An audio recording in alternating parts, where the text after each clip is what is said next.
Right now, you're probably sitting somewhere warm, maybe scrolling on a lit screen, maybe with a locked door between you and the dark, outside.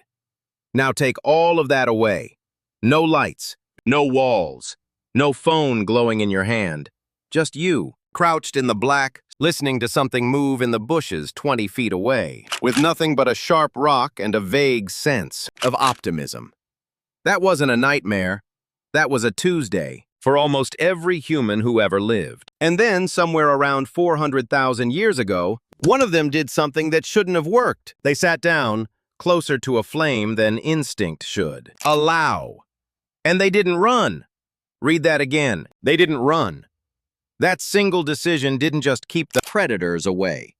It quietly rewired the human brain, shortened our guts, freed our hands, and pulled strangers into circles of trust that had never existed before.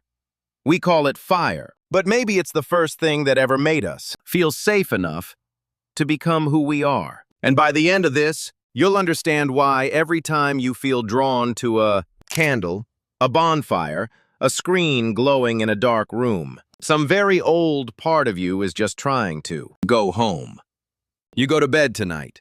You pull up your blanket. You scroll through 40 minutes of dogs failing to catch frisbees. Now take away the blanket.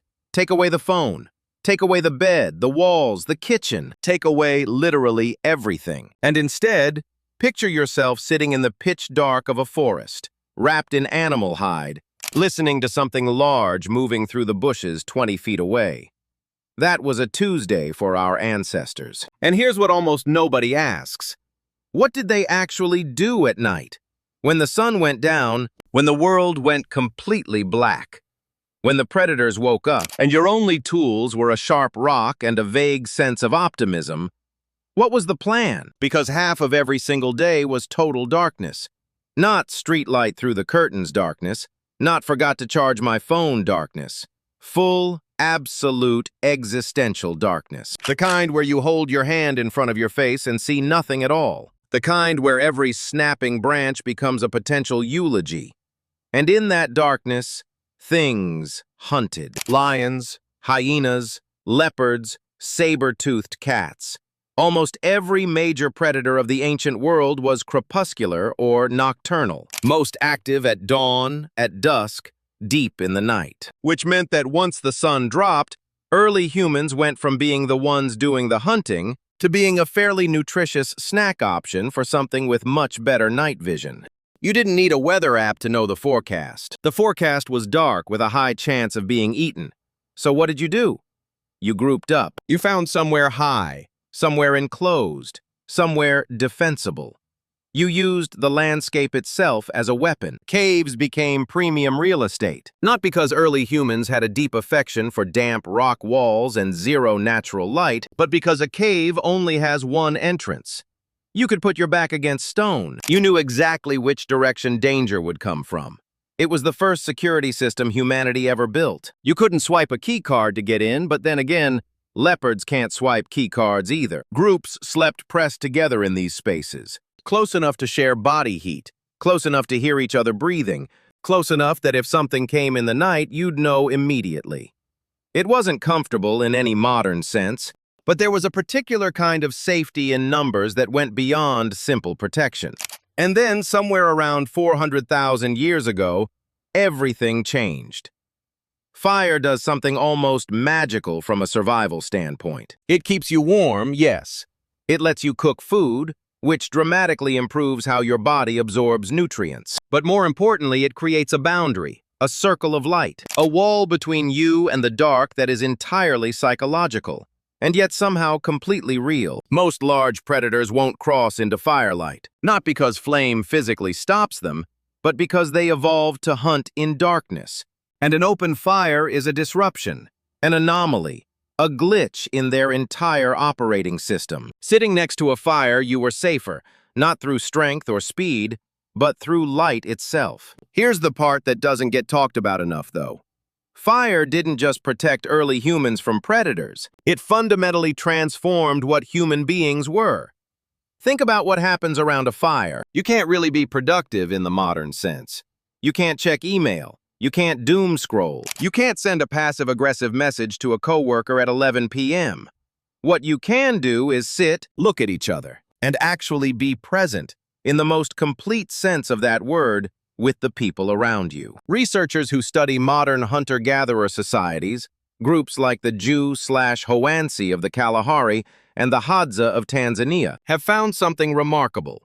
Daytime conversation in these communities is almost entirely practical. Who's hunting where? What needs to be gathered? Logistics.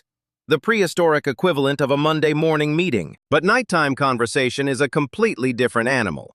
At night, around the fire, people tell stories. Long, elaborate, emotionally rich stories about ancestors, about the creation of the world, about what it means to be brave, to be generous, to be someone worth knowing. Roughly 80% of nighttime campfire conversation in these societies is storytelling. During the day, that number drops to about 6%. Read that again. During the day, logistics. During the night, myth, memory, meaning. Every evening for tens of thousands of years, human beings sat around fires and narrated the world to each other. They were doing exactly what we still do with novels, with films, with every show we binge until 2 a.m., trying to make sense of existence through character and consequence. The campfire was the cinema. The storyteller was the screen. And this matters more than it seems because stories are how culture survives, how values get passed down, how identity holds together across generations. Without writing, without books, without any external memory device at all, the stories told around the fire at night were the hard drive of human civilization. Now, about sleep, because this is where things get genuinely strange. And this might change how you feel the next time you wake up at 3 a.m. Most of us assume the normal, healthy way to sleep is 8 hours, straight through, in one unbroken block. If you wake up in the middle of the night and can't fall back asleep, you assume something's wrong. You start Googling symptoms. By 4 a.m., you've self-diagnosed 3 disorders and a rare vitamin deficiency. Here's the thing, that assumption might be historically backwards.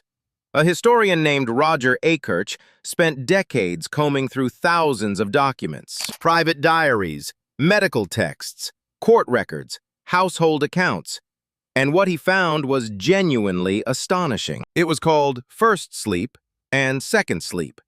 You'd go to bed a couple hours after dark, sleep 3 or 4 hours, then wake up naturally, not in a panic, not in distress, just surface calmly, the way you might drift up from a pleasant daydream. You'd stay awake an hour, sometimes 2, then drift back down until morning.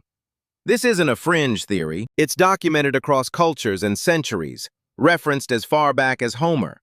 Medieval literature is saturated with it. A 16th century French physician actually recommended couples conceive children during this waking window, since the body was warm, relaxed, and there was nowhere else to be. And what did people do during those middle hours? Everything. They prayed, since the quiet dark was considered the most sacred time to speak with the divine. They thought seriously about their dreams. They had sex. They tended the fire. Mothers nursed infants. Some people simply visited neighbors, walking through dark streets like it was the most ordinary thing in the world. Because it was. It wasn't insomnia. It wasn't a disorder. It was just the night, existing in phases the way it always had. The pattern collapsed once artificial light arrived. Gas lamps, then electric light, pushed bedtimes later and later, compressing 2 natural phases into one long block. You're not anxious. You're not developing a disorder. You are, in the most literal sense, prehistoric. Your body remembered something it was never supposed to forget. Let's go even further back, because the deeper you dig into how ancient humans actually slept, the more impressive it gets. Early Homo sapiens didn't have beds, obviously, but they also didn't just flop onto bare rock and hope for the best. Archaeological evidence from Border Cave in South Africa suggests that as far back as 200,000 years ago, humans were constructing deliberate sleeping platforms, layered grasses, leaves, selected plant material. And here's the detail that makes it remarkable. Beneath those layers, researchers found ash, deliberately placed, because ash repels ticks, mites, Fleas, the things that bite you at night and potentially carry disease. Someone, 200,000 years ago, got itchy, looked at the ash from the fire, made a connection, tested it, and taught it to everyone else. That is the scientific method, running quietly in a prehistoric brain, applied to the simple problem of sleeping better. In colder climates, the problem shifted from insects to cold, and the answer was communal sleeping. Bodies pressed together weren't just comfort, they were thermal physics. More bodies, higher ambient heat, better odds of surviving until morning. Some individuals were naturally lighter sleepers, quicker to wake. Researchers think this variation may have been evolutionary, a built-in rotation of sentinels without anyone having to suffer through deliberate night watch. But sleep and safety were never the whole story. For nearly every ancient culture on Earth, night was the most spiritually charged part of existence. The Maya built entire calendar systems around celestial movement, aligning cities like Chichen Itza to track Venus with extraordinary precision. The night sky wasn't decoration, it was political and military intelligence. In ancient Mesopotamia, scholar priests called Baru read the night sky for omens. Comets, eclipses, planetary movement, all treated as messages worth acting on. Wrong methodology, perhaps, but the instinct underneath it was pure science. Find the pattern. Use it to decide. Polynesian navigators crossed the largest ocean on Earth with no instruments at all, mostly at night. Guided by memorized star positions, ocean swells felt through the hull and birds flying home at dusk. They turned darkness into a working library they could read fluently. And in what is now Zimbabwe, Iron Age metalworkers deliberately forged at night, because daylight washes out the subtle color shifts in hot metal that tell you its exact temperature. In the dark, those colors were unmistakable. They used darkness as a precision instrument. None of these people were huddled passively waiting for morning. They were reading the dark like a language and getting fluent in it. Here's the strange part nobody tells you. We didn't actually leave any of this behind. We just changed the shape of it. Think about what people pay extra for today. Fireplaces in apartments that already have central heating, completely unnecessary from a survival standpoint, and yet somehow non-negotiable for anyone house hunting. Candles, in a world with perfectly good electric bulbs, sold by the millions, marketed with words like cozy and ambiance, which is really just a modern way of saying, this makes the dark feel safe. Go to any campsite today, anywhere in the world, and watch what happens the moment someone lights an actual fire. Phones go down. Conversation shifts. People who spoke maybe 10 sentences to each other all day suddenly start telling stories, real ones, the kind with actual vulnerability in them. Nobody has to ask for that to happen.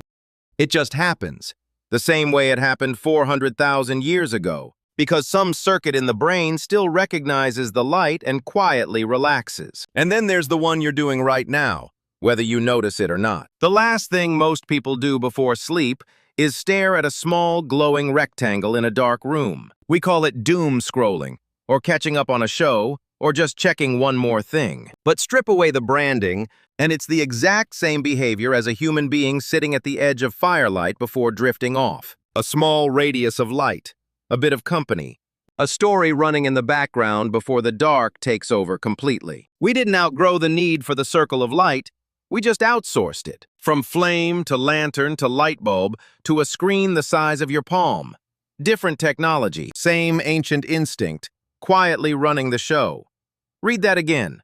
Same instinct, different device. Which means every time you've felt inexplicably drawn to a candle at dinner, a fire pit on a cold night, or one more episode before bed instead of just turning off the light, that wasn't randomness. And it wasn't weakness. That was 400,000 years of programming, doing exactly what it evolved to do.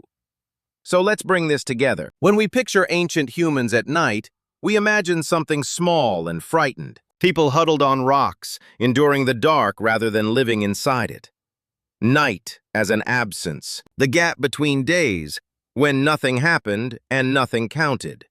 That's exactly backwards. The night was when humans told the stories that became culture, when they slept in two natural phases and woke in the middle to think, to pray, to connect, when they pressed together for warmth against cold that would otherwise kill them, when priests read the sky for messages, when navigators crossed oceans on nothing but stars and instinct, when metalworkers used darkness to see more clearly than daylight ever allowed. The night was not empty. It was full, a different world, with different rules, mapped and mastered over hundreds of thousands of years. And we traded almost all of it for electric light, which, to be clear, was absolutely worth it. Running water, medicine, the internet, real advantages. But something was genuinely lost in how completely we collapsed the line between day and night, in how thoroughly we defeated the dark. So the next time you find yourself pulled toward a candle flame, a bonfire, even just the glow of a phone in a dark room, that's not random.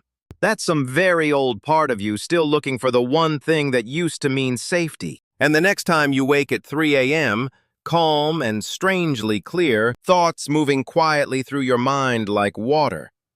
Don't panic. Don't reach for your phone. Just lie there in the dark for a while. You're not malfunctioning. You're remembering.